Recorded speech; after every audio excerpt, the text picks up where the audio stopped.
হ্যাঁ, এটা আমরা জানি যে অনেক সময় সরকার দৃশ্যমান কাঠামোগত উন্নয়নকে বেশি গুরুত্ব দেয়, কারণ এগুলো দ্রুত দেখানো যায় এবং রাজনৈতিকভাবে প্রচার করা সহজ হয়। কিন্তু মাদক নির্মূল, শিক্ষার মান উন্নয়ন, নৈতিক শিক্ষা, কর্মসংস্থান বা সামাজিক সচেতনতা তৈরির জন্য কাজ করলে তা দীর্ঘমেয়াদী এবং এর ফল ধীরে ধীরে আসে।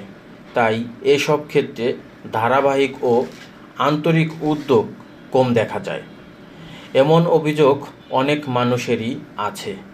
তবে বাস্তবতা হলো, টেকসই উন্নয়ন তখনই সম্ভব যখন শিক্ষা ব্যবস্থা কার্যকর হবে, তরুণদের জন্য কর্মসংস্থান বাড়বে, আইন প্রয়োগের পাশাপাশি সামাজিক সচেতনতা তৈরি হবে, পরিবার ও সমাজ একসাথে কাজ করবে।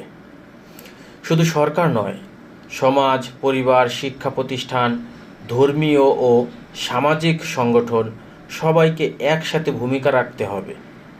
কারণ মাদক বা সামাজিক অবক্ষয় কেবল প্রশাসনিক সমস্যা নয়, এটি সামাজিক সমস্যাও। সামাজিক সমস্যার কারণে আমরা যারা সমাজে বসবাস করি কেবল তারাই ভুগে থাকি, আর এই ভোগান্তি থেকেই দেশের ক্ষতি হয়, দেশের মানুষের ক্ষতি হয়। আসুন আমরা সবাই মাদককে না বলি,